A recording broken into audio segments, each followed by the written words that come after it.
महाराष्ट्रातील 3.5 शक्तिपीठापैकी एक प्रमुख पीठ असलेल्या करवीर निवासिनी श्री अंबाबाई मंदिराला आज खऱ्या अर्थानं सुवर्ण झळाळी प्राप्त झाली।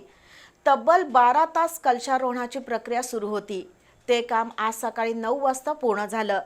तब्बल 2.5 कोटी रुपये किमतीचा हा सुवर्ण कळस 1.5 किलो सोन्याचा असून तो गोव्याचे माजी मुख्यमंत्री प्रतापसिंह राणे परिवारांना अर्पण केल्याचं सांगण्यात येत आहे।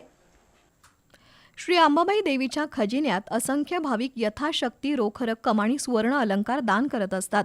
मात्र रोख रकमेचा अपवाद वगळता भक्तांनी अर्पण केलेले सोन्या चांदीचे दागिने देवीच्या खजिन्यात कुलूपबंद राहतात। दरम्यान गोव्याचे माजी मुख्यमंत्री प्रतापसिंह राणे यांच्या परिवारानं देवीवरील अपार श्रद्धेपोटी मंदिराच्या मुख्य शिखरावर सुवर्ण कळस अर्पण करण्याचा निर्णय घेतला। त्यानुसार सुवर्ण कळस गुरुवारी रात्री 8 वाजण्याच्या सुमारास मंदिरात दाखल झाला। 200 किलो तांबे धातूवर तब्बल 1.5 किलो सोन्याचा मुलामा देऊन हा कळस बनवला गेलाय। त्यासाठी राणे परिवारानं सुमारे 2.5 कोटी रुपये खर्च केलेत। भव्य क्रेनच्या सहाय्यानं आणि तब्बल 12 तासाच्या अथक परिश्रमातून हा कळस अधिक महिन्याच्या निमित्तानं मंदिराच्या मुख्य शिखरावर विराजमान झाला। यातून मंदिराचं सौंदर्य अधिकच खुललंय। मंगलोर इथल्या कारागिरांनी अतिशय सुबकरित्या तसंच मुख्य कळसाची रचना लक्षात घेऊन अतिशय काटेकोरपणे हा कळस घडवलाय।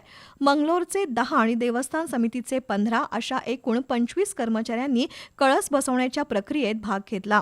देवस्थान समितीचे सचिव शिवराज नाईकवाडे यांच्या देखरेखीखाली कळस बसवण्याची प्रक्रिया पार पडली।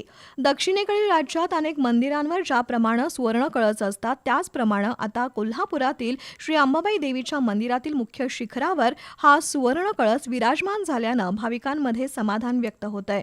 योग्य मुहूर्तावर या कळस रोहणाच्या धार्मिक विधीची पूर्तता केली जाणार आहे।